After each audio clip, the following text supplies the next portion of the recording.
Pernahkah kalian membayangkan seorang wanita karir yang memegang jabatan tertinggi, cantik, kaya raya, dan ditakuti banyak orang, tiba-tiba takluk tak berdaya hanya karena mencium aroma tubuh dari seorang karyawan baru yang miskin?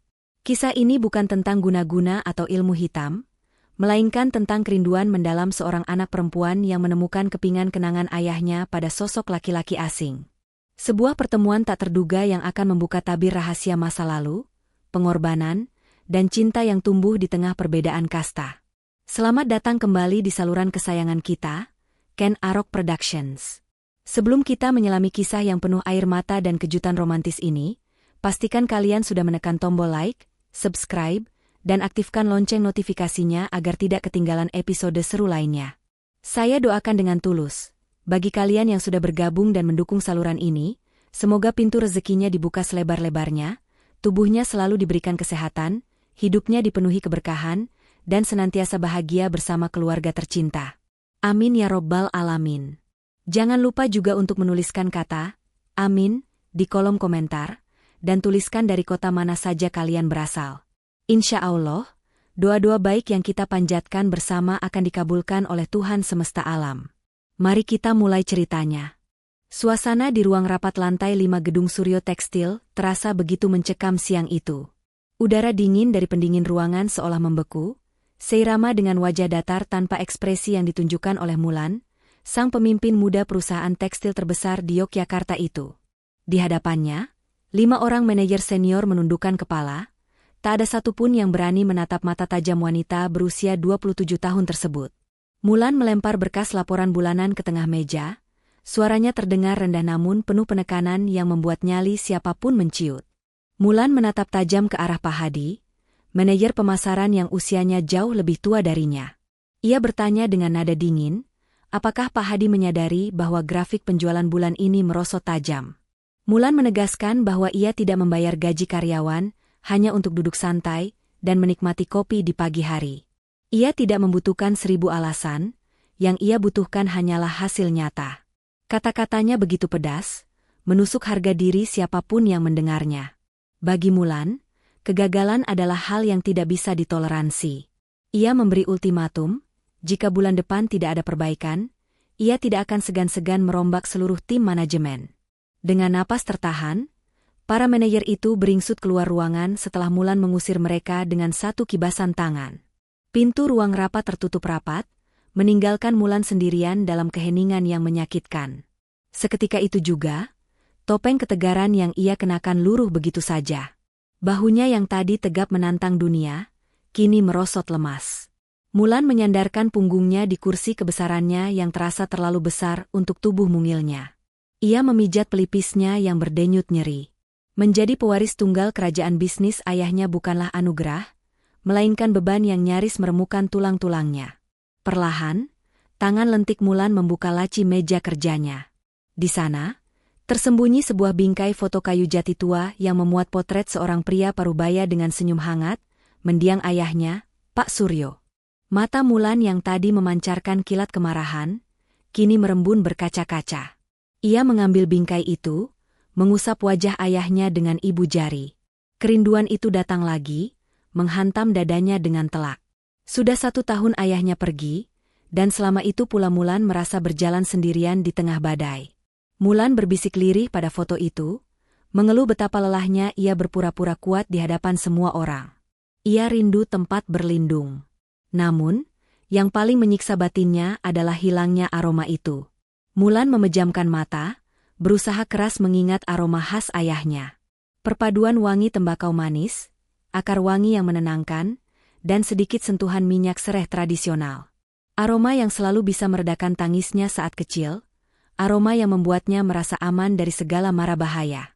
Kini, kemewahan parfum mahal manapun di dunia ini, tidak ada yang mampu menggantikan aroma sederhana itu. Mulan merasa hampa, terjebak di puncak menara gading yang dingin, merindukan kehangatan yang telah terkubur bersama jasad ayahnya. Mulan memperbaiki riasan wajahnya sejenak, memastikan tidak ada jejak air mata yang tersisa sebelum melangkah keluar dari ruangan. Ia harus kembali mengenakan topeng besinya sebagai pemimpin yang tak tersentuh. Dengan langkah anggun namun terburu-buru, Mulan menuju lift khusus eksekutif. Namun, Karena lift tersebut sedang dalam perbaikan, ia terpaksa menggunakan lift barang dan karyawan yang terletak di ujung lorong. Hatinya sedang kacau, dan menunggu lift yang bergerak lambat hanya menambah kekesalan di dadanya. Ketika pintu besi itu akhirnya terbuka, Mulan hendak melangkah masuk. Namun pintu itu hampir menutup kembali dengan cepat. Tiba-tiba, sebuah tangan kokoh menahan pintu tersebut. Seorang pemuda berseragam gudang yang tampak sedikit kebesaran di tubuh kurusnya, berdiri di sana dengan napas terengah-engah. Di pelukannya, menumpuk beberapa gulungan kain sampel yang cukup tinggi hingga menutupi sebagian wajahnya. Itu adalah Dika, karyawan baru yang belum genap seminggu bekerja di sana. Melihat sang pemilik perusahaan yang hendak masuk, Dika dengan sigap menggeser tubuhnya ke sudut, memberikan ruang yang luas bagi Mulan. Dika menundukkan sedikit kepalanya sebagai tanda hormat, mempersilakan Mulan masuk dengan sopan santun khas orang Jawa yang kental. Mulan hanya melirik sekilas tanpa membalas sapaan itu. Ia berdiri mematung di depan tombol lantai, memunggungi Dika. Pintu lift tertutup perlahan, mengurung mereka berdua dalam kotak besi yang hening.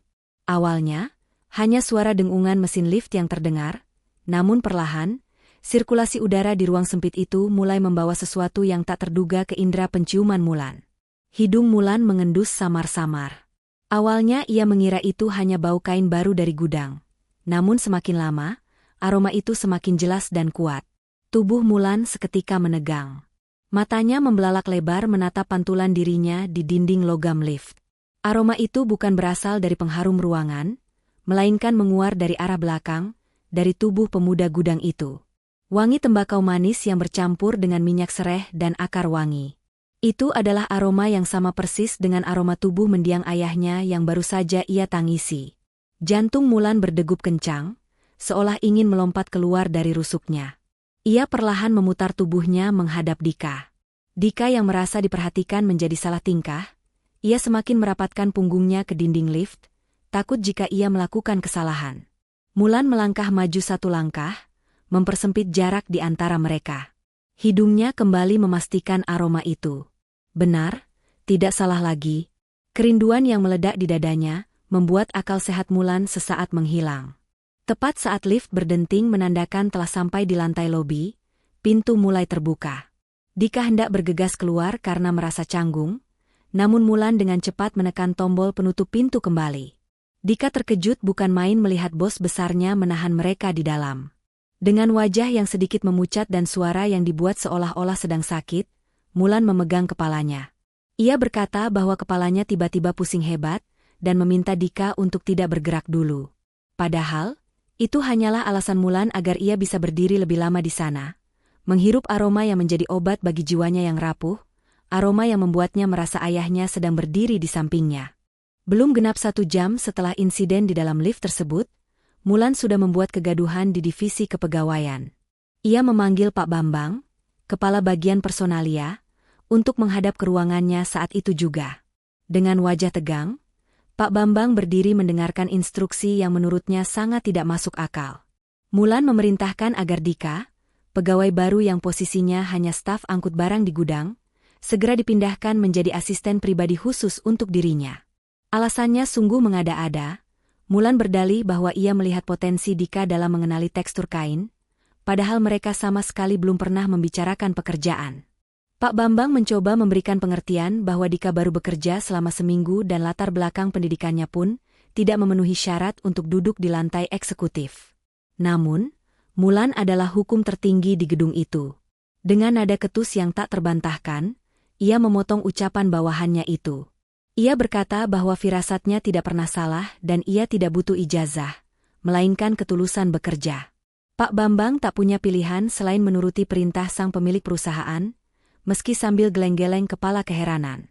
Di sisi lain, Dika yang sedang mendata stok kain di gudang yang panas, tiba-tiba dipanggil menghadap ke lantai 5.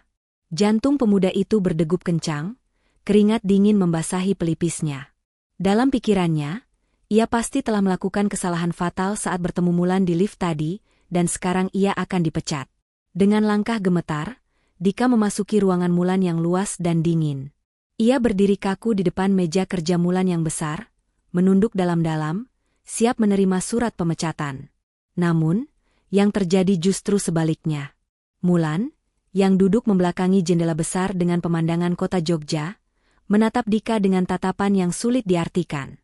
Mulan memberitahu bahwa mulai hari ini Dika tidak perlu lagi mengangkat karung kain di gudang, karena tugasnya kini adalah melayani segala keperluan Mulan di ruangan ini. Dika ternganga, ia bingung dan merasa ini seperti mimpi.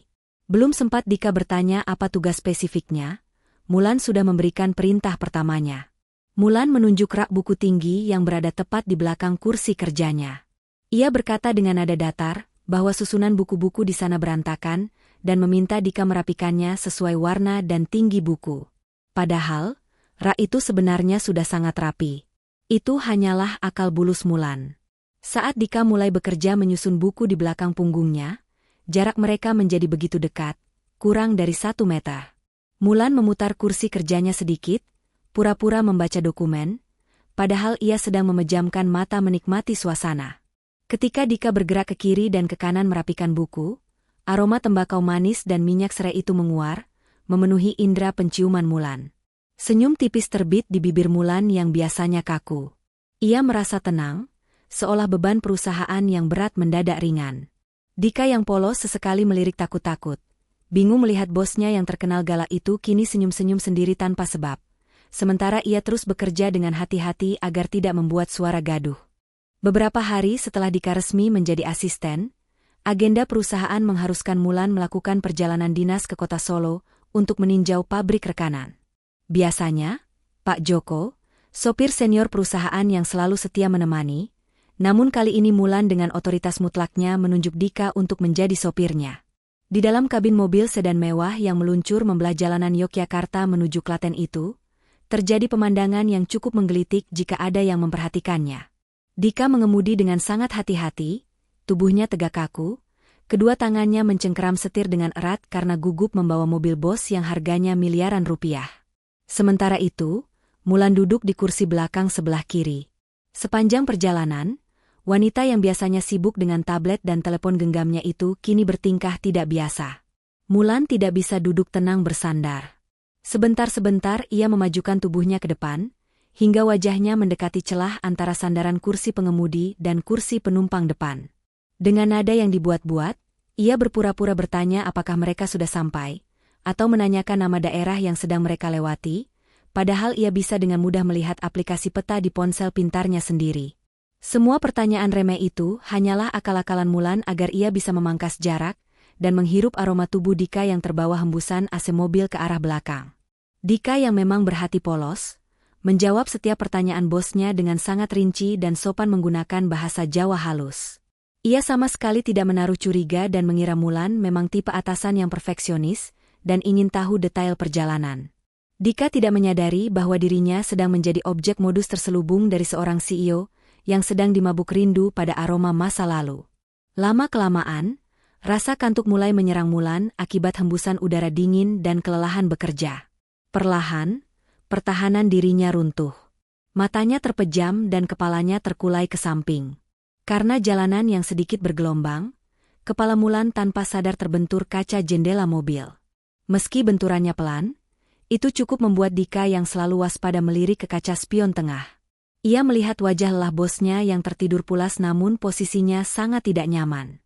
Hati kecil Dika merasa iba, ia tidak tega melihat wanita yang ditakuti banyak orang itu terlihat begitu rapuh dalam tidurnya.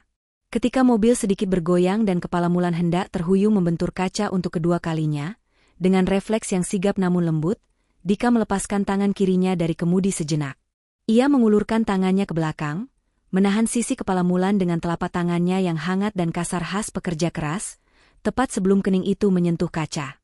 Mulan sebenarnya tersentak bangun saat merasakan sentuhan itu, namun ia memilih untuk tetap memejamkan mata, menahan napasnya. Dika kemudian mengambil bantal leher kecil yang ada di kursi depan, lalu dengan gerakan sangat pelan agar tidak membangunkan sang atasan, ia menyelipkan bantal empuk tersebut untuk menyangga leher Mulan. Mulan merasakan jantungnya berdetak tidak karuan. Tangan Dika yang sempat menyentuh pipinya meninggalkan jejak hangat, dan yang paling membuatnya terpaku adalah aroma minyak sereh dan tembakau dari pergelangan tangan Dika yang tercium sangat kuat saat tangan itu berada di dekat hidungnya. Mulan memutuskan untuk terus pura-pura tidur sepanjang sisa perjalanan, menikmati sensasi diperlakukan dengan tulus dan lembut, sebuah perasaan hangat yang sudah sangat lama hilang dari hidupnya yang dingin. Matahari sudah condong ke barat saat mobil sedan hitam itu berbelok memasuki jalan kecil berbatu di daerah Pakem, Sleman. Mulan mengerutkan keningnya, menatap nanar keluar jendela. Ini bukanlah restoran bintang 5 atau kafe modern yang biasa ia singgahi untuk makan siang. Di hadapannya, terhampar bangunan joglo tua yang terbuka, dikelilingi hamparan sawah hijau dengan pemandangan Gunung Merapi yang gagah di kejauhan. Warung kopi Klotok, begitu tulisan yang tertera di papan kayu sederhana di depan pintu masuk. Asap dapur yang mengepul membawa aroma kayu bakar dan masakan desa yang kuat. Awalnya Mulan ragu untuk turun, sepatu hak tingginya terasa asing memijak tanah yang tidak rata. Namun, Dika dengan sigap membukakan pintu dan meyakinkan bosnya bahwa rasa masakan di tempat ini tidak akan mengecewakan. Mulan, yang perutnya sudah keroncongan, akhirnya pasrah mengikuti langkah kaki Dika. Di dalam warung yang ramai itu, tidak ada pelayan yang membawakan buku menu. Dika dengan cekatan mengambil piring anyaman bambu beralas kertas minyak, menyendokkan nasi hangat, sayur lodeh tempe lombok ijo, dan sepotong telur dadar crispy yang menjadi primadona di sana untuk Mulan. Mereka memilih duduk di lincak bambu di bagian belakang, tepat di tepi sawah. Angin semilir menyapu wajah Mulan, menerbangkan sedikit rambutnya. Suap demi suap masuk ke mulut Mulan. Matanya berbinar, rasa gurih dan pedas dari masakan sederhana itu seolah meledak di lidahnya, meruntuhkan standar kuliner tingginya. Mulan makan dengan lahap, melupakan citranya sebagai wanita elegan sejenak. Ia begitu menikmati momen itu, seolah rasa lelah akibat perjalanan dinas menguap bersama uap nasi panas. Tanpa Mulan sadari, saking asyiknya menikmati kerenyahan telur dadar, sebutir nasi menempel di sudut bibir kirinya, membuat wajah cantiknya terlihat sedikit konyol namun menggemaskan. Dika yang duduk di hadapannya menyadari hal itu. Pemuda itu tersenyum kecil, menahan tawa. Ia ingin memberitahu, namun rasa segan menahannya. Dika berdeham pelan, mencoba memberi kode dengan menyentuh sudut bibirnya sendiri, namun Mulan yang tidak peka malah menatapnya bingung sambil terus mengunyah. Akhirnya, karena tak tahan melihat pemandangan menggelitik itu, Dika memberanikan diri. Ia mengambil selembar tisu dari wadah di meja, lalu menyodorkannya pelan ke arah wajah Mulan. Dengan suara lembut dan sedikit menunduk malu, Dika berkata, "Ngapunten, Bu. Wonten, sedikit di pipi ibu." Mulan tertegun sejenak, lalu tangannya meraba sudut bibirnya dan menemukan butiran nasi itu. Seketika, darah mendesir naik ke wajah Mulan. Pipinya yang putih bersih berubah merah, padam seperti kepiting rebus. Ia, sang CEO yang selalu tampil sempurna, tertangkap basah makan berantakan seperti anak kecil di depan bawahannya sendiri. Mulan buru-buru mengelap bibirnya dengan tisu pemberian Dika, sambil memalingkan wajah ke arah sawah untuk menyembunyikan rasa malunya. Sementara Dika, meski mencoba sopan, tak bisa menyembunyikan senyum tulus yang tersungging di bibirnya. Siang itu, di tengah kesederhanaan warung desa, tembok pembatas antara atasan dan bawahan itu mulai terkikis oleh kecanggungan yang manis. Usai mengisi perut di Pakem, perjalanan mereka berlanjut menanjak menuju kawasan Kaliurang yang sejuk. Mulan berniat meninjau sebuah villa tua milik perusahaan yang rencananya akan direnovasi. Langit yang tadinya cerah perlahan berubah kelabu. Awan mendung menggantung rendah di lereng Gunung Merapi, seolah memberi isyarat bahwa alam sedang tidak bersahabat. Benar saja, ketika mobil sedan mewah itu sedang melahap tanjakan curam yang berkelok di antara pepohonan pinus, mesin mobil tiba-tiba tersendat. Dika berusaha menyeimbangkan gas dan kopling, namun sia-sia. Mobil itu batuk beberapa kali sebelum akhirnya mati total di pinggir jalan yang sepi. Belum sempat Dika turun untuk memeriksa kap mesin, rintik hujan mulai turun, yang dalam hitungan detik berubah menjadi guyuran air bah dari langit. Hujan turun begitu deras disertai angin kencang yang membuat jarak pandang menjadi sangat terbatas. Dika melihat sebuah pos ronda tua yang sudah agak reot tak jauh dari tempat mereka berhenti. Tanpa membuang waktu, Dika mengambil payung dari bagasi, memayungi Mulan dengan sigap, dan setengah berlari menuntun bosnya menuju pos ronda tersebut untuk berteduh. Di bawah atap seng pos ronda yang berkarat, suara hujan terdengar begitu bising memekakan telinga. Angin pegunungan yang membawa hawa dingin menusuk tulang berhembus kencang, menembus blus tipis berbahan sutra yang dikenakan Mulan. Wanita itu mulai menggigil hebat. Ia memeluk tubuhnya sendiri dengan kedua tangan, berusaha menghalau dingin yang menggigit kulit. Giginya bergemeretak, dan wajahnya mulai memucat. Dika yang melihat kondisi bosnya itu seketika merasa iba. Tanpa pikir panjang, ia melepaskan jaket jeans lusuhnya yang warnanya sudah memudar karena terlalu sering dicuci. Dengan gerakan yang sangat hati-hati dan penuh rasa hormat, Dika menyampirkan jaket hangat itu ke bahu Mulan. Ia menjaga jarak tangannya agar tidak bersentuhan langsung dengan kulit Mulan. Seketika, rasa hangat menyelimuti tubuh Mulan. Namun, bukan hanya kehangatan kain yang ia rasakan. Saat jaket itu menempel di tubuhnya, aroma itu kembali menyeruak dengan kuat. Aroma tembakau manis, akar wangi, dan minyak sereh yang menempel di serat-serat kain jaket Dika, langsung memenuhi rongga hidung Mulan. Mulan terdiam, matanya terpejam sejenak menikmati sensasi itu. Rasanya seperti dipeluk oleh ayahnya kembali di tengah badai. Rasa aman menjalar ke seluruh sarafnya. Mulan menoleh menatap Dika yang kini hanya mengenakan kaos oblong tipis di tengah udara dingin. Dengan suara bergetar menahan dingin dan haru, Mulan bertanya, parfum apa yang sebenarnya Dika pakai, karena aromanya sangat unik dan menenangkan. Dika tersenyum malu-malu sambil mengusap tengkuknya. Ia menjawab dengan polos bahwa itu bukanlah parfum mahal. Itu hanyalah minyak racikan tradisional peninggalan almarhum, bapaknya yang ia pakai setiap hari. Harganya murah, bahkan nyaris tak berharga bagi orang lain, tapi bagi Dika, itu adalah cara ia menghormati kenangan orang tuanya. Mendengar jawaban sederhana itu, hati Mulan berdesir hebat. Ia semakin mengeratkan jaket itu membungkus tubuhnya, tanpa sadar menyandarkan kepalanya sedikit ke arah tiang pos ronda, menikmati kedekatan emosional yang aneh namun indah di tengah hujan badai Kaliurang. Seminggu berlalu sejak kejadian di Kaliurang, suasana hati Mulan tampak jauh lebih cerah dari biasanya. Sebuah perubahan yang disadari oleh seluruh karyawan kantor, namun menjadi mimpi buruk bagi satu orang, Raja. Malam itu, ballroom hotel berbintang di kawasan Malioboro disulap menjadi lautan kemewahan untuk merayakan ulang tahun ke-50 Suryo Tekstil. Lampu kristal menggantung megah, memantulkan cahaya ke segala penjuru, bersaing dengan kilau perhiasan para tamu undangan yang merupakan kolega bisnis kelas atas. Raja, tunangan Mulan yang arogan, berdiri di tengah kerumunan dengan setelan jas hitam mengkilap, memegang gelas anggur sambil sesekali melirik jam tangannya dengan tidak sabar. Ia menunggu kedatangan Mulan untuk dipamerkan sebagai trofi keberhasilannya menaklukkan pewaris tunggal keluarga Suryo. Namun, ketika pintu besar ballroom terbuka, senyum kemenangan di wajah Raja seketika lenyap. Mulan melangkah masuk dengan anggun mengenakan gaun kebaya modern berwarna merah marun yang membalut tubuhnya dengan sempurna. Tapi bukan itu yang membuat darah Raja mendidih. Di belakang Mulan, berjalan seorang pemuda dengan postur tegap mengenakan kemeja batik tulis motif parang yang terlihat sangat pas di badannya. Itu adalah Dika. Meskipun Dika hadir dengan status sebagai asisten pribadi yang membawakan tas dan keperluan Mulan, namun aura yang terpancar di antara keduanya menceritakan kisah yang berbeda. Dika tampak sedikit gugup berada di tengah pesta kaum elit, namun Mulan sesekali menoleh ke belakang, membisikkan sesuatu yang membuat Dika tersenyum tenang. Raja, yang mengamati dari kejauhan dengan mata elangnya, menangkap basah tatapan Mulan kepada Dika. Itu bukanlah tatapan seorang atasan kepada bawahan, bukan pula tatapan dingin yang biasa Mulan berikan padanya. Itu adalah tatapan memuja, tatapan penuh kenyamanan dan ketergantungan emosional yang selama bertahun-tahun tidak pernah Raja dapatkan meski statusnya adalah tunangan resmi. Mulan terlihat begitu rileks saat berada di dekat Dika, seolah pemuda miskin itu adalah perisai yang melindunginya dari kepalsuan dunia bisnis. Api cemburu membakar akal sehat Raja.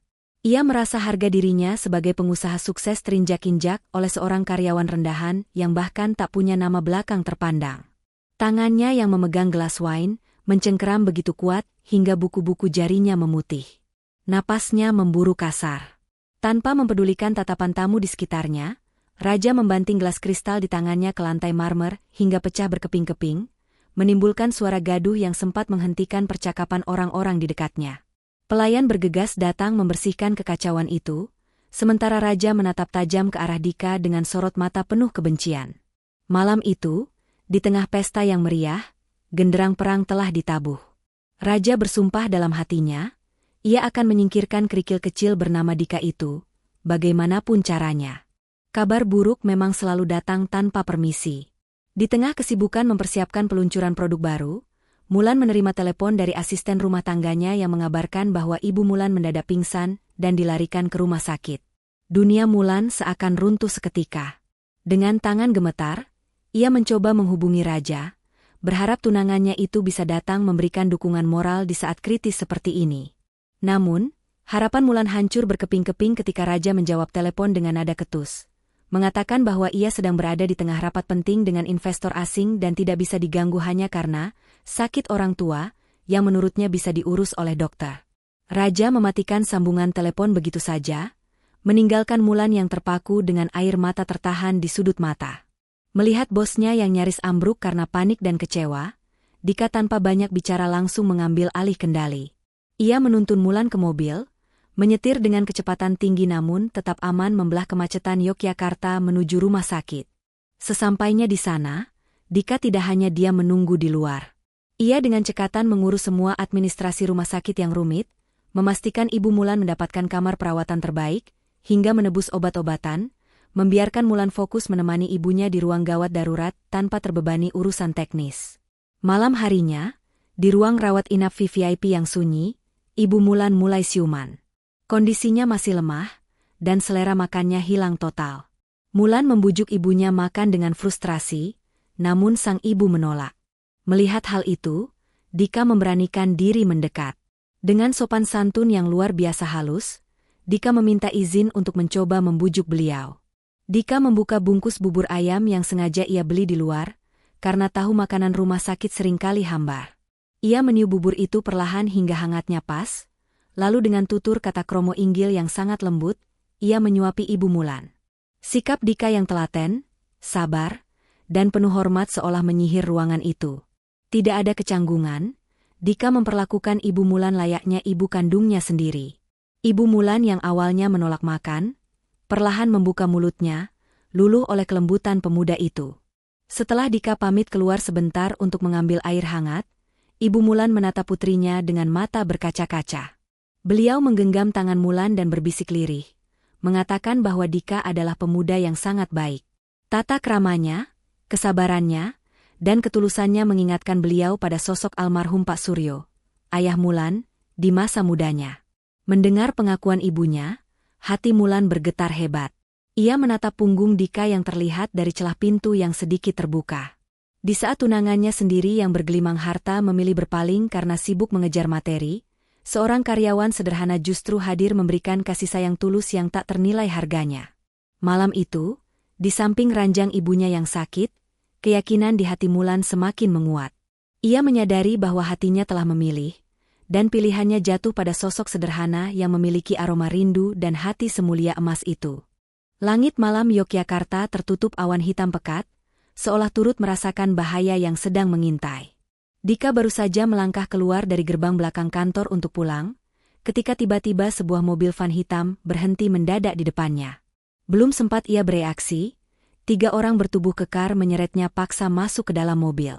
Tanpa sepatah kata pun, Dika dibawa menuju sebuah gudang tua tak terpakai yang terletak di pinggiran kota, jauh dari keramaian. Di sana, tubuh kurus Dika dihempaskan begitu saja ke lantai semen yang dingin dan berdebu. Dari kegelapan, terdengar suara langkah sepatu pantofel mahal yang menggema, mengetuk lantai dengan irama yang menakutkan. Sosok raja muncul dari balik bayang-bayang, wajahnya diterangi cahaya lampu gantung yang remang-remang. Tidak ada kemarahan yang meledak-ledak seperti saat di pesta, kali ini raja terlihat tenang. Namun ketenangannya justru memancarkan aura psikopat yang jauh lebih mengerikan. Ia tidak membuang waktu untuk basa-basi. Raja melangkah mendekat, lalu dengan kasar mencengkeram kerah ke meja Dika, menarik wajah pemuda itu hingga berhadapan langsung dengan wajahnya yang menyeringai licik. Raja mengeluarkan ponsel pintarnya dan menunjukkan sebuah video kepada Dika. Mata Dika terbelalak ngeri. Di layar itu, terlihat rekaman Mulan yang sedang berjalan menuju mobilnya sore tadi, namun diambil dari sudut pandang tersembunyi, seolah ada seseorang yang sedang membidiknya dari jauh. Raja berbisik dengan nada dingin menusuk telinga, mengatakan bahwa nyawa Mulan ada di ujung jarinya. Ia menjelaskan dengan detail mengerikan bahwa ia bisa saja menyuruh orangnya untuk memotong kabel rem mobil Mulan malam ini juga, dan memastikan kecelakaan fatal terjadi di jalan Ring Road besok pagi. Dika gemetar hebat, Bukan karena takut akan nasibnya sendiri, melainkan karena bayangan Mulan yang terluka. Raja memberikan ultimatum yang tak bisa ditawar. Ia tidak meminta uang ataupun permohonan maaf. Ia hanya menginginkan satu hal, Dika harus lenyap dari kehidupan Mulan selamanya. Raja mengancam, jika Dika tidak menyerahkan surat pengunduran diri besok pagi dan membuat Mulan membencinya, maka Mulan akan membayar harga mahal dengan nyawanya. Pilih, Dika, desis raja tepat di telinga pemuda itu, kamu hancurkan hatinya sekarang dengan pergi, atau aku hancurkan fisiknya besok hingga tak bernyawa. Dika terdiam kaku, air matanya menetes. Ia tahu raja tidak main-main. Rasa cintanya yang begitu besar pada Mulan memaksanya mengambil keputusan terpahit. Ia rela menjadi penjahat di mata wanita yang dicintainya, ia rela dibenci seumur hidup, asalkan Mulan tetap bisa bernapas dan hidup dengan aman. Malam itu, di gudang tua yang lembab, Dika menandatangani kontrak penderitaannya demi keselamatan sang Ratu Es. Keesokan paginya, sinar matahari yang menerobos masuk melalui dinding kaca ruang kerja CEO, seolah tak mampu menghangatkan atmosfer beku yang tercipta di sana. Mulan duduk di kursi kebesarannya dengan senyum cerah, menanti kedatangan Dika untuk membawakan kopi pagi seperti biasa. Namun, ketika pintu terbuka, senyum itu perlahan pudar. Dika masuk bukan dengan nampan kopi di tangannya, melainkan dengan langkah berat dan wajah yang datar, seolah topeng kehangatan yang biasa ia kenakan telah dicabut paksa. Tanpa mengucapkan salam penghormatan, Dika melangkah mendekati meja kerja Mulan dan meletakkan sebuah amplop putih di atas meja marmer yang dingin itu. Mulan menatap amplop itu dengan kening berkerut, lalu beralih menatap Dika dengan tatapan bingung bercampur geli. Ia tertawa kecil, mengira ini hanyalah lelucon atau mungkin taktik Dika untuk meminta kenaikan gaji. Dengan nada santai, Mulan bertanya apa maksud surat itu dan apakah nominal gaji yang ia berikan masih kurang untuk memenuhi kebutuhan hidup Dika. Namun, jawaban yang keluar dari mulut Dika selanjutnya bagaikan petir yang menyambar di siang bolong, menghancurkan ketenangan Mulan seketika. Dengan tangan yang terkepal kuat di balik punggungnya untuk menyembunyikan getaran hebat, Dika menatap lurus ke mata Mulan dan melontarkan kebohongan yang paling menyakitkan dalam hidupnya. Dengan nada dingin yang dipaksakan, ia berkata bahwa dirinya sudah bosan. Dika menegaskan bahwa ia lelah meladeni sikap Mulan yang menurutnya terlalu manja dan kekanak-kanakan. Kata-kata itu meluncur tajam, menusuk harga diri Mulan sebagai seorang wanita dan pemimpin. Dika melanjutkan sandiwaranya dengan mengatakan bahwa ia ingin bekerja di perusahaan yang lebih bona fide, tempat di mana ia bisa berkembang secara profesional, bukan hanya berakhir menjadi seorang babu yang disuruh-suruh untuk hal sepele oleh bos yang kesepian. Mulan ternganga, napasnya tercekat di tenggorokan. Ia tidak percaya kalimat kasar itu keluar dari mulut pemuda yang selama ini begitu memujanya. Harga dirinya sebagai pewaris tunggal Suryo Tekstil tercabik-cabik. Rasa malu, marah, dan kecewa bercampur menjadi satu, membentuk gelombang emosi yang tak terkendali. Mulan bangkit dari kursinya, matanya menyala penuh amarah. Dengan suara bergetar menahan tangis, ia mengusir Dika keluar dari ruangannya saat itu juga. Dika membungkuk kaku, lalu berbalik badan dan berjalan cepat menuju pintu. Di setiap langkahnya, air mata yang sejak tadi ia tahan mendesak ingin keluar. Begitu pintu tertutup di belakang punggung Dika, Mulan yang tak kuasa menahan gejolak emosinya meraih vas bunga kristal di mejanya dan melemparkannya sekuat tenaga ke arah pintu. Vas itu hancur berkeping-keping, sama seperti hatinya saat ini. Mulan merosot ke lantai, menenggelamkan wajahnya di antara kedua lutut, dan menangis histeris.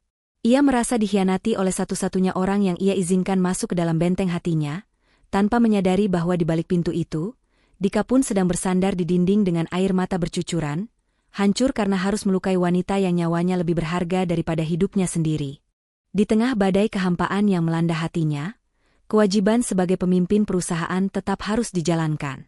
Pagi itu, Mulan memaksakan diri untuk menghadiri kegiatan amal rutin tahunan Suryo Tekstil di sebuah panti asuhan terpencil bernama Kasih Bunda, di daerah Bantul. Dengan senyum yang dipaksakan, ia membagikan bingkisan kepada anak-anak yatim piatu yang menyambutnya dengan riang gembira. Namun, pikiran Mulan melayang jauh, entah kemana. Baginya, kegiatan ini terasa hambar tanpa kehadiran sosok ayahnya yang dulu selalu bersemangat memimpin acara ini. Setelah acara seremonial selesai, Bu Aisyah, pengurus panti yang sudah sepuh namun berwajah teduh, mengajak Mulan duduk sejenak di beranda belakang sambil menikmati teh hangat. Wanita tua itu mulai bercerita panjang lebar tentang kebaikan hati Pak Suryo semasa hidupnya. Ia mengenang bagaimana ayah Mulan tidak hanya sekadar menyumbang uang, tetapi juga sering menghabiskan waktu berjam-jam untuk mengajari anak-anak keterampilan hidup. Tiba-tiba, mata Bu Aisyah berbinar saat ia menyebutkan satu nama yang membuat jantung Mulan seolah berhenti berdetak. Dulu, ada satu anak asuh kesayangan bapakmu di sini, Nak Mulan. Anaknya rajin, sopan, dan sangat berbakti. Namanya Dika, ucap Bu Aisyah dengan suara bergetar karena rindu. Mulan tertegun, cangkir teh di tangannya nyaris terlepas. Ia meminta Bu Aisyah mengulang nama itu, memastikan telinganya tidak salah dengar. Bu Aisyah tersenyum, lalu beranjak masuk ke dalam dan kembali membawa sebuah album foto tua yang sampulnya sudah berdebu. Dengan tangan keriputnya, ia membuka lembaran album itu dan menunjuk sebuah foto usang yang warnanya mulai memudar. Di foto itu, terlihat Pak Suryo sedang tertawa lepas sambil mengaduk sesuatu di dalam kuali kecil, didampingi seorang anak laki-laki remaja yang menatapnya dengan penuh kekaguman. Anak laki-laki itu adalah Dika. Bu Aisyah menjelaskan bahwa di foto itulah Pak Suryo sedang mengajari Dika meracik minyak wangi tradisional dari akar-akaran dan rempah, resep rahasia yang menjadi ciri khas ayah Mulan. Beliau bercerita bahwa Dika adalah anak yang paling setia merawat Pak Suryo saat berkunjung. Bahkan Dika bisa kuliah berkat biaya pribadi dari Pak Suryo. Mulan menatap foto itu dengan napas tertahan. Fakta-fakta mulai tersusun di kepalanya seperti kepingan puzzle yang akhirnya menemukan tempatnya. Aroma tubuh Dika bukanlah sebuah kebetulan, melainkan warisan kasih sayang dari ayahnya. Dan yang lebih mengejutkan, Mulan menyadari sesuatu yang sangat janggal. Dika adalah sosok yang berhutang budi dan sangat menghormati ayahnya. Pemuda dengan loyalitas setinggi itu tidak mungkin tiba-tiba keluar dari perusahaan warisan penyelamat hidupnya hanya karena alasan sepele seperti bosan atau merasa dijadikan babu. Ada kebohongan besar yang sedang ditutupi. Naluri Mulan mengatakan, Dika tidak pergi karena keinginannya sendiri, melainkan karena dipaksa oleh sesuatu yang sangat kuat. 1 bulan telah berlalu sejak kepergian Dika, dan atmosfer di gedung Suryo Tekstil berubah drastis menjadi seperti sebuah penjara tanpa jeruji.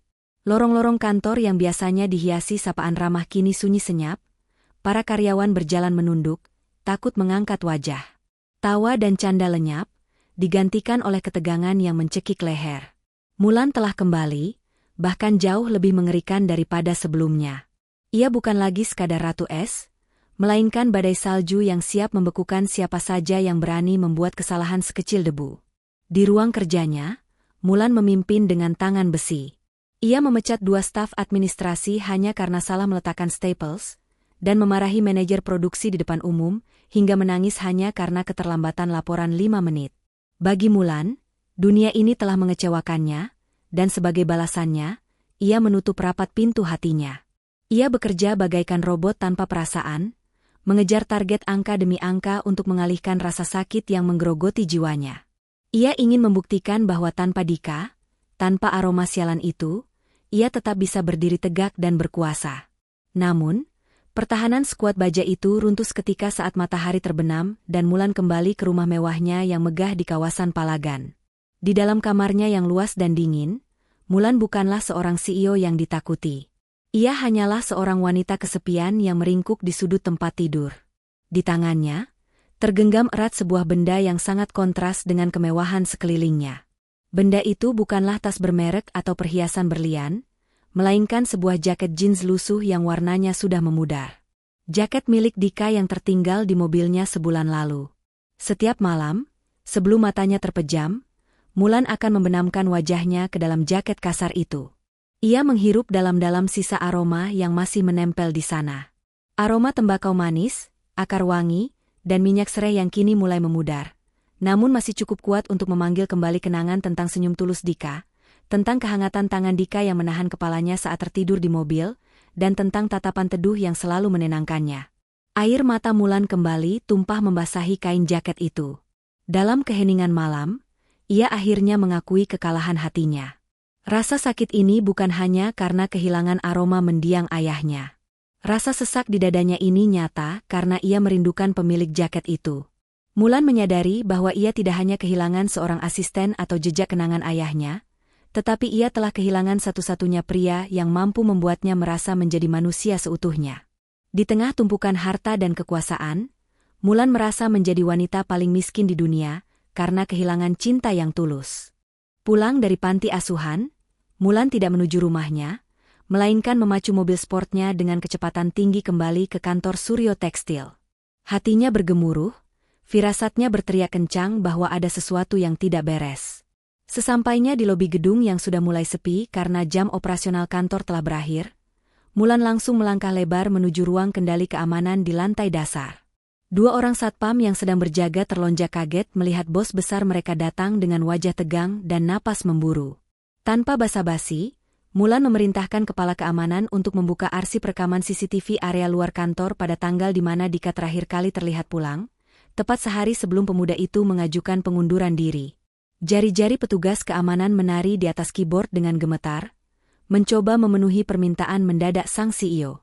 Layar monitor besar di dinding menampilkan deretan kotak-kotak rekaman dari berbagai sudut kamera.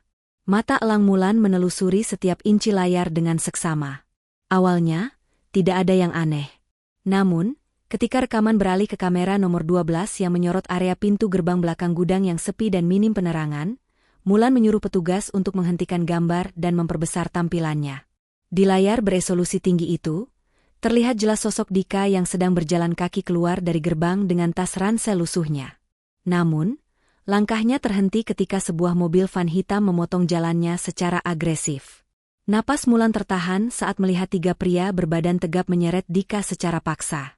Tapi kejutan sesungguhnya baru saja dimulai. Tak lama kemudian, dari balik bayangan mobil, muncul sosok pria berpakaian rapi yang sangat Mulan kenali. Sosok itu berjalan santai namun penuh intimidasi mendekati Dika yang sudah tidak berdaya di tanah. Pria itu adalah raja, tunangannya sendiri. Mulan menutup mulutnya dengan tangan, menahan jeritan tertahan. Ia melihat dengan jelas bagaimana raja mencengkeram kerah baju Dika, mengguncang tubuh kurus itu, dan menyodorkan layar ponsel tepat di depan wajah Dika dengan gestur mengancam. Meski rekaman CCTV itu tidak bersuara, bahasa tubuh raja menceritakan segalanya.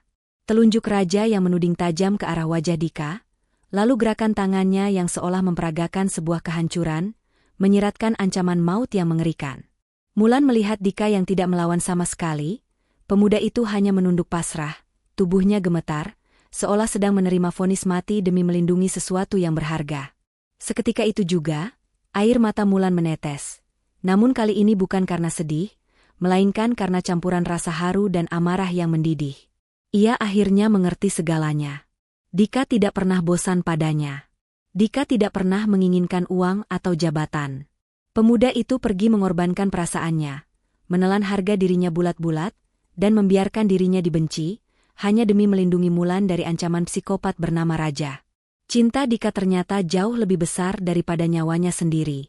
Di ruang keamanan yang dingin itu, Mulan mengepalkan tangannya erat-erat hingga kukunya memutih. Rasa cintanya pada Dika meledak bersamaan dengan kebencian yang membara terhadap Raja.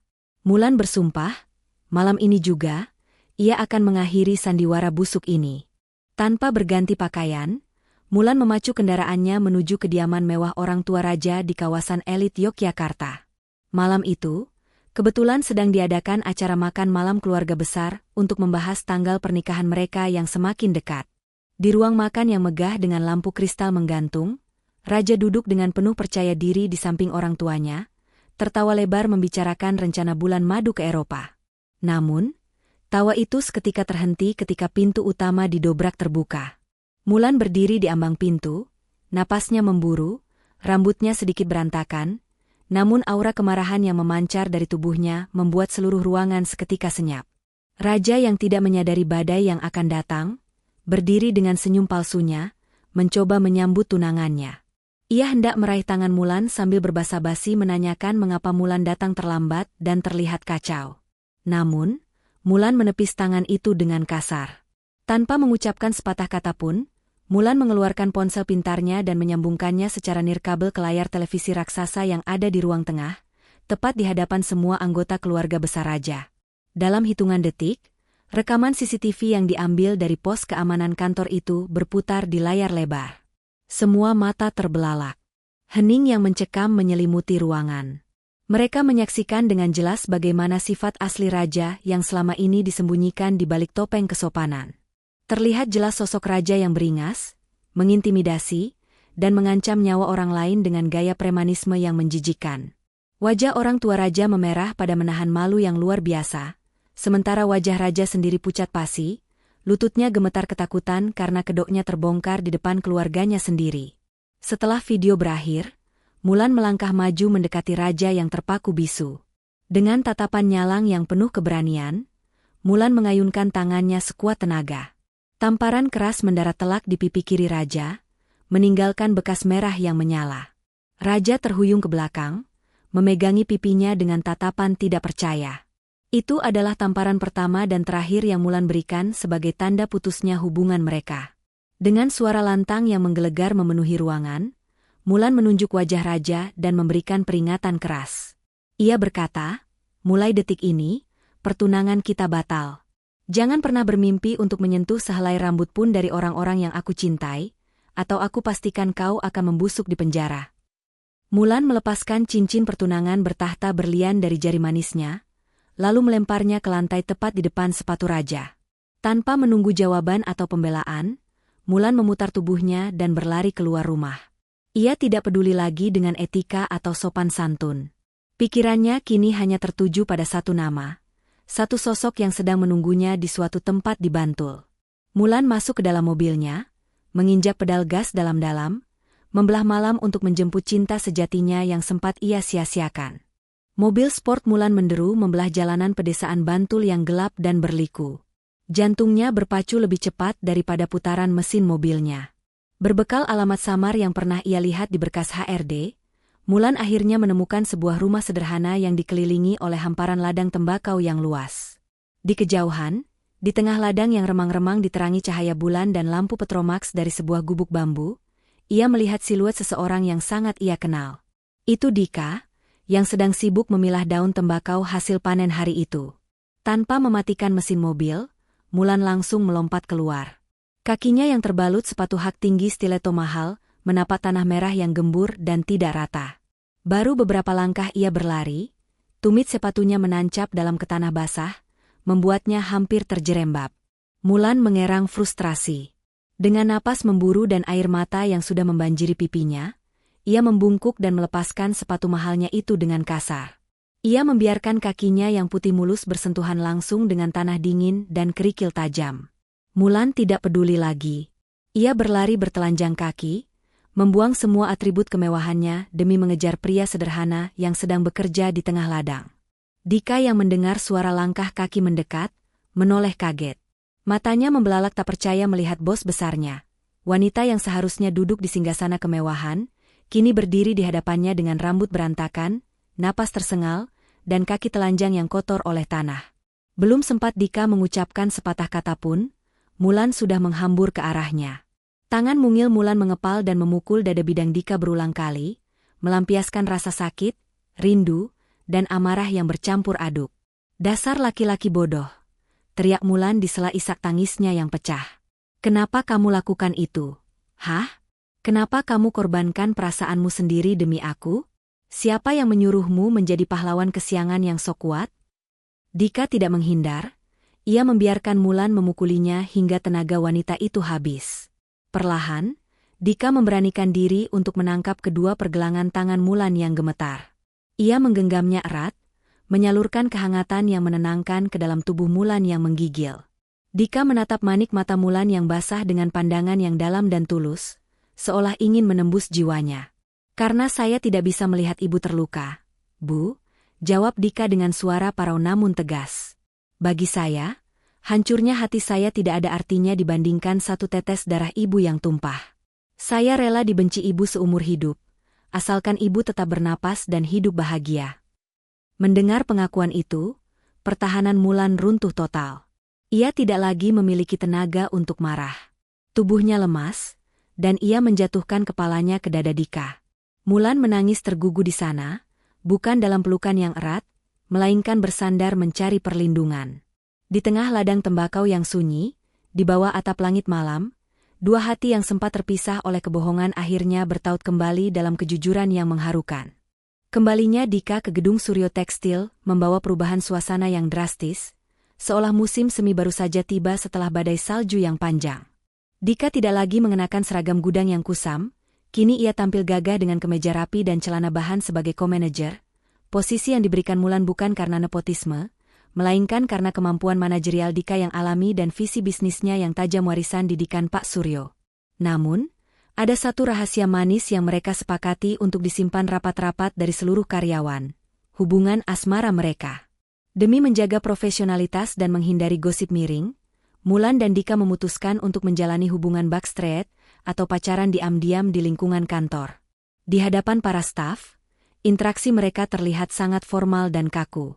Dika akan memanggil Mulan dengan sebutan, Ibu Direktur, yang tegas, dan Mulan akan membalas dengan instruksi-instruksi singkat. Namun, di balik topeng profesionalisme itu, tersimpan momen-momen curi pandang dan sentuhan sembunyi-sembunyi yang membuat jantung keduanya berdegup kencang setiap hari. Sensasi, kucing-kucingan, ini justru menjadi bumbu penyedap yang membuat hubungan mereka terasa semakin menggemaskan dan mendebarkan. Salah satu momen paling mendebarkan terjadi saat rapat evaluasi mingguan di ruang konferensi kaca. Mulan duduk di ujung meja memimpin presentasi dengan wajah serius, sementara Dika duduk tepat di sebelahnya mencatat poin penting. Di atas meja, suasana tampak tegang membahas angka penjualan. Namun, di bawah meja yang tertutup taplak panjang, kaki Mulan tanpa alas sepatu perlahan menjulur nakal, menyentuh dan menggesek pelan kaki Dika. Dika yang sedang serius mendengarkan laporan manajer keuangan nyaris tersedak air minumnya. Ia berusaha mati-matian menjaga ekspresi wajahnya tetap datar, meski telinganya sudah memerah. Ia melirik Mulan lewat ekor matanya, dan melihat sang kekasih menyeringai tipis penuh kemenangan sambil terus berbicara soal strategi pasar. Tak hanya itu, bentuk perhatian Dika pun disampaikan dengan cara yang unik. Saat jam istirahat, Dika meletakkan segelas kopi latte kesukaan Mulan di meja kerjanya saat ruangan kosong. Di gelas itu, tertempel secari kertas catatan kecil berwarna kuning dengan tulisan tangan Dika yang rapi. Jangan cemburu terus, nanti cantiknya hilang loh, bos galak. Semangat kerjanya, sayang. Mulan yang menemukan pesan itu senyum-senyum sendiri seperti orang gila di ruangannya, lalu buru-buru menyembunyikan kertas itu di laci rahasianya saat sekretarisnya masuk. Puncak ketegangan manis itu terjadi di dalam lift eksklusif yang hanya berisi mereka berdua. Begitu pintu tertutup, Mulan yang biasanya menjaga wibawa, tiba-tiba memojokkan Dika ke dinding lift. Dika panik, matanya melirik arah kamera pengawas di sudut atas sambil berbisik gugup mengingatkan Mulan soal CCTV. Namun, Mulan hanya tertawa kecil melihat kepanikan pacarnya yang polos itu. Bukannya melakukan hal nekat, Mulan justru mendekatkan wajahnya perlahan, membuat Dika menahan napas, lalu tangan lentik Mulan bergerak merapikan kerah kemeja dan dasi Dika dengan sangat pelan dan intim. Dengan jarak wajah yang hanya beberapa sentimeter, Mulan berbisik lembut, "Dasi kamu miring, Mas Dika. Rapikan sedikit biar makin ganteng." Dika langsung lemas kakinya karena grogi, sementara Mulan melenggang keluar lift dengan senyum puas begitu pintu terbuka di lantai lobi. Ujian bagi kepemimpinan Mulan kembali datang. Kali ini bukan dari masalah hati, melainkan hantaman krisis operasional yang mengancam kelangsungan Suryo Tekstil. Gejolak ekonomi global menyebabkan pasokan bahan pewarna kimia impor yang selama ini menjadi andalan produksi mereka terhenti total di pelabuhan. Stok di gudang menipis dengan cepat, sementara tenggat waktu pengiriman pesanan kain batik untuk klien internasional semakin dekat. Di ruang rapat, wajah Mulan tampak pucat dan kusut. Ia dikelilingi oleh para manajer produksi yang angkat tangan menyerah, mengatakan bahwa tanpa pewarna impor, pabrik harus berhenti beroperasi dan perusahaan terancam penalti miliaran rupiah. Di tengah kepanikan yang melanda, Dika mengangkat tangannya. Dengan tenang namun penuh keyakinan, ia mengusulkan sebuah ide yang terdengar gila bagi telinga orang modern, kembali ke alam. Dika mengingatkan Mulan pada filosofi mendiang Pak Suryo yang pernah mengajarkan bahwa warna terbaik tidak lahir dari laboratorium kimia, melainkan dari rahim bumi. Awalnya banyak yang ragu, namun melihat sorot mata Dika yang berapi-api, Mulan memberikan kepercayaan penuh pada kekasihnya itu untuk memimpin proyek eksperimental penyelamatan pabrik. Dika segera mengubah area belakang pabrik menjadi laboratorium alam. Ia mengerahkan para pekerja senior untuk mengumpulkan kulit kayu tinggi, kayu tegeran, dan daun tanaman indigo vera atau tarum yang tumbuh liar di lahan-lahan kosong sekitar Bantul. Dika seolah bertransformasi. Ia melepas jas manajernya, menggulung lengan kemeja putihnya hingga ke siku, dan terjun langsung mengaduk tongtong besar berisi cairan rebusan kulit kayu yang panas. Keringat bercucuran di pelipisnya, tangannya yang halus kini kasar dan berwarna kebiruan akibat getah tanaman, namun aura karismatik justru terpancar semakin kuat dari sosoknya. Mulan memperhatikan Dika dari balik dinding kaca ruang pengawas dengan hati berdesir. Ia melihat bayangan ayahnya hidup kembali dalam diri Dika. Cara Dika mencelupkan kain dengan ritme tertentu, cara ia mengecek kepekatan warna dengan mengangkat kain ke arah matahari, semuanya persis seperti gerakan Pak Suryo dulu. Dika sedang menerapkan ilmu kuno warisan ayah angkatnya yang selama ini terlupakan. Setelah berhari-hari berjibaku dengan lumpur dan rebusan kayu, hasilnya sungguh mencengangkan. Kain-kain batik yang dihasilkan memiliki warna yang tidak bisa ditiru oleh mesin manapun. Warnanya terlihat arti, dalam, dan berkarakter, seolah memiliki nyawa. Warna biru indigo yang dihasilkan begitu magis, dan warna coklat sogannya terasa sangat klasik namun mewah. Ketika sampel kain itu dikirimkan ke klien di Eropa, mereka justru sangat menyukainya dan menyebutnya sebagai masterpiece yang otentik dan ramah lingkungan. Nilai jual produk Suryo Tekstil justru melonjak naik. Mulan menatap Dika yang sedang tertawa lepas bersama para buruh pabrik dengan wajah belepotan noda biru. Rasa bangga membuncah di dada Mulan hingga rasanya ingin meledak. Dalam hati ia berikrar, pria yang sedang belepotan ket itulah yang pantas menjadi nahkoda hidupnya kelak. Sukses besar menyelamatkan pabrik dengan pewarna alam, membuat keberanian Mulan membuncah. Ia merasa sudah saatnya meresmikan hubungan mereka, bukan lagi sebagai bos dan bawahan yang sembunyi-sembunyi, melainkan sebagai sepasang kekasih yang setara. Sebagai wanita yang perfeksionis, Mulan tidak ingin momen pernyataan cintanya berlalu biasa saja. Ia menyewa jasa dekorasi untuk menyulap area rooftop gedung kantor, menjadi tempat makan malam yang sangat romantis tepat saat matahari terbenam.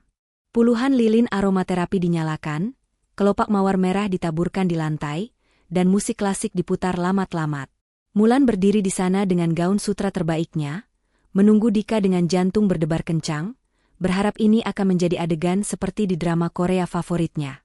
Namun, alam semesta sepertinya punya selera humor sendiri. Baru saja Dika membuka pintu rooftop dan ternganga melihat kejutan itu, angin kencang tiba-tiba berhembus ganas dari arah utara. Dalam sekejap mata, puluhan lilin yang sudah ditata rapi padam serentak. Taplak meja berenda terbang menutupi wajah Dika, dan kelopak mawar berhamburan tak tentu arah. Belum cukup sampai di situ, langit yang tadinya jingga indah mendadak tumpah. Hujan deras turun tanpa aba-aba, mengguyur Mulan dan segala persiapan mewahnya, hingga basah kuyup dalam hitungan detik. Kepanikan melanda.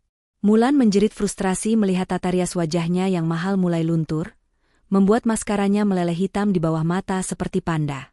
Rambutnya yang sudah dicatok rapi kini lepek menempel di dahi. Dika yang melihat kekacauan itu justru tidak bisa menahan tawanya. Ia tertawa lepas, sebuah tawa renyah yang jarang ia tunjukkan. Melihat Dika tertawa di tengah kemalangannya, Mulan berkacak pinggang dengan wajah cemberut yang justru terlihat sangat menggemaskan di mata Dika. "Bu, rencananya gagal total ya? Mau romantis kok malah jadi tragedi begini?" Ledek Dika sambil menyeka air hujan di wajahnya. Mulan menghentakkan kakinya ke genangan air, mencipratkan air ke celana Dika. "Diam kamu. Jangan ketawa.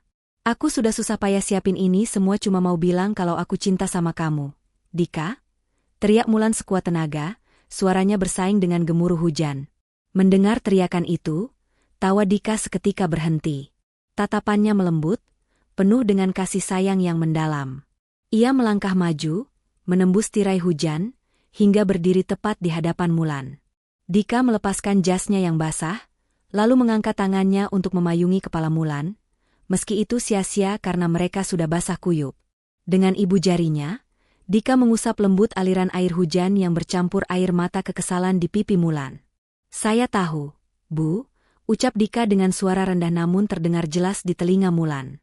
"Tapi ibu tidak perlu lilin atau bunga untuk itu. Saya sudah mencintai ibu jauh sebelum hari ini.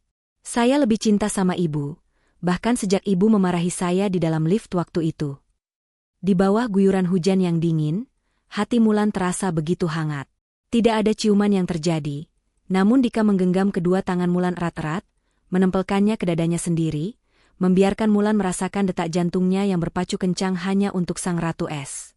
Sore itu, rencana sempurna memang hancur lebur, namun berganti menjadi kenangan yang jauh lebih indah dan takkan terlupakan seumur hidup. Akhirnya, hari bersejarah yang dinanti-nanti itu tiba. Matahari pagi Yogyakarta bersinar cerah, seolah merestui janji suci yang akan diucapkan.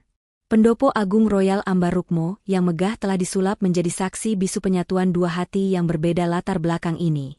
Nuansa adat Jawa yang kental terasa begitu magis. Gamelan mengalun lembut mengiringi langkah Mulan yang terlihat manglingi. Wajah tegasnya yang biasa menakuti karyawan, hari ini berubah menjadi keanggunan seorang putri keraton dengan riasan paes ageng. Balutan kebaya bludru hitam bersulam emas memeluk tubuhnya dengan sempurna, memancarkan aura bangsawan yang memukau setiap mata yang memandang. Di ujung karpet merah, Dika berdiri gagah menantinya. Pemuda yang dulunya hanya mengenakan seragam gudang lusuh, kini tampak seperti seorang pangeran Jawa dalam balutan beskap lengkap dengan blangkon dan keris di punggungnya. Tidak ada lagi keraguan di wajahnya, hanya ada tatapan penuh cinta dan kekaguman saat melihat wanita impiannya berjalan mendekat. Ijab kabul diucapkan dengan lantang dan tegas dalam satu tarikan napas, menggetarkan hati Mulan dan membuat air mata haru menetes di pipi ibunya. Hari itu, batas antara atasan dan bawahan, antara si kaya dan si miskin, lebur dalam ikatan suci pernikahan. Namun, ujian sesungguhnya bagi jantung mereka baru dimulai saat resepsi usai dan pintu kamar pengantin tertutup rapat. Keheningan tiba-tiba menyergap, menyisakan kecanggungan yang menggelitik di antara sepasang pengantin baru ini. Mulan, sang CEO yang biasanya tak pernah kehabisan kata-kata saat memimpin rapat direksi, kini berdiri kaku di pinggir ranjang. Jari-jarinya meremas ujung gaun tidurnya dengan gelisah, bingung harus memulai pembicaraan dari mana. Sementara Dika duduk diam di tepi ranjang, wajahnya bersemu merah namun, matanya menyeratkan kejahilan yang tertahan. Dengan suara berdeham yang dipaksakan untuk mengusir sepi, Mulan akhirnya bertanya dengan nada gugup yang terdengar lucu, menanyakan di sisi sebelah mana Dika ingin tidur. Pertanyaan polos itu membuat Dika tersenyum geli. Dengan nada bicara yang masih sopan namun bernada menggoda, Dika menjawab bahwa ia menurut saja pada perintah istrinya, tidur di sebelah manapun tidak masalah baginya, asalkan badannya bisa menempel dengan Mulan. Jawaban itu sontak membuat wajah Mulan memerah padam. Berniat menutupi rasa salah tingkahnya, Mulan berusaha bersikap santai dan beranjak naik ke tempat tidur dengan gaya elegan. Namun, nasib berkata lain. Kaki Mulan justru tersandung ujung gaun tidurnya yang panjang.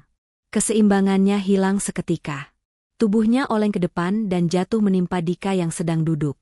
Mereka berdua terhempas ke kasur empuk dengan posisi Mulan menindih tubuh Dika. Wajah mereka berjarak hanya beberapa sentimeter. Mata saling bertatapan lebar karena kaget. Hening sejenak, sebelum akhirnya tawa lepas meledak dari bibir keduanya. Mulan tertawa hingga perutnya sakit menyadari kecerobohannya sendiri, sementara Dika ikut tertawa melihat tingkah istrinya yang menggemaskan. Tawarnya itu seketika mencairkan seluruh ketegangan yang ada. Perlahan, tawa mereka mereda, berganti menjadi tatapan dalam yang penuh kasih. Dika mengangkat tangannya, membelai lembut rambut Mulan yang tergerai, lalu mendaratkan kecupan hangat dan lama di kening Mulan. Itu adalah sentuhan pertama yang penuh penghormatan dan kasih sayang, menandakan dimulainya bahtera rumah tangga mereka yang penuh warna. Waktu bergulir begitu cepat, membawa perubahan yang indah bagi kehidupan Mulan dan Dika. 1 tahun setelah pernikahan mereka yang penuh haru, suasana di rumah baru mereka yang asri di pinggiran Yogyakarta terasa begitu hangat dan hidup. Mulan kini tengah mengandung buah cinta mereka yang pertama, dengan usia kandungan yang sudah memasuki bulan ke-8. Sang Ratu Es yang dulu ditakuti di ruang rapat, kini telah berubah menjadi calon ibu yang manja, meski sisa-sisa sifat bosinya kadang masih muncul di saat-saat tertentu. Sore itu, Mulan duduk bersandar di sofa ruang keluarga dengan wajah cemberut, mengeluh kakinya yang bengkak dan pegal. Tanpa perlu disuruh 2 kali, Dika yang baru saja pulang dari pabrik langsung meletakkan tas kerjanya. Dengan penuh kesabaran, ia berlutut di depan istrinya, mengoleskan minyak urut aromaterapi, dan memijat lembut kaki Mulan yang bengkak. Dika tidak hanya memijat, Ia juga mendekatkan wajahnya ke perut buncit Mulan, membacakan lantunan doa dan cerita dongeng untuk si jabang bayi, membuat Mulan tersenyum haru melihat betapa lembutnya perlakuan suaminya itu. Kebahagiaan mereka semakin lengkap dengan kabar bahwa keadilan telah ditegakkan. Raja, yang dulu begitu angkuh, kini harus menghabiskan masa mudanya di balik jeruji besi setelah terbukti terlibat dalam skandal korupsi besar dan percobaan pengancaman. Sementara itu, di bawah kepemimpinan duet Mulan dan Dika, Suryo Tekstil melesat menjadi perusahaan yang disegani di kancah internasional berkat inovasi pewarna alam ciptaan Dika. Warisan Pak Suryo tidak hanya selamat, tetapi berkembang jauh melampaui harapan. Sebagai penutup kisah perjalanan cinta ini, suatu pagi yang cerah, Mulan dan Dika mengunjungi pemakaman umum tempat Pak Suryo beristirahat. Angin semilir menggugurkan bunga Kamboja di sekitar nisan marmer hitam itu. Dika membersihkan dedaunan kering yang berserakan, lalu mengeluarkan botol kecil berisi minyak wangi racikan tradisional, aroma yang menjadi awal dari segalanya. Ia meletakkan botol itu di atas pusara ayah mertuanya. Dengan mata berkaca-kaca, Dika berbisik, "Terima kasih, Pak. Bapak tidak hanya mewariskan ilmu, tapi Bapak juga telah menuntun saya menemukan belahan jiwa lewat aroma ini." Mulan yang berdiri di sampingnya, memeluk lengan suaminya erat, menyandarkan kepalanya di bahu Dika dengan perasaan damai yang tak terlukiskan. Mereka sadar, cinta sejati tidak pernah memandang kasta atau harta. Cinta sejati selalu memiliki cara yang misterius untuk menemukan jalannya pulang. Bahkan terkadang, hanya melalui sebotol minyak wangi sederhana yang menyimpan sejuta rindu. Demikianlah akhir kisah cinta antara bos cantik dan karyawan gudang ini. Semoga cerita ini menginspirasi kita semua bahwa jodoh adalah rahasia Tuhan yang terindah. Terima kasih sudah setia mendengarkan cerita di Ken Arok Productions. Sampai jumpa di kisah seru berikutnya. Wassalamualaikum warahmatullahi wabarakatuh.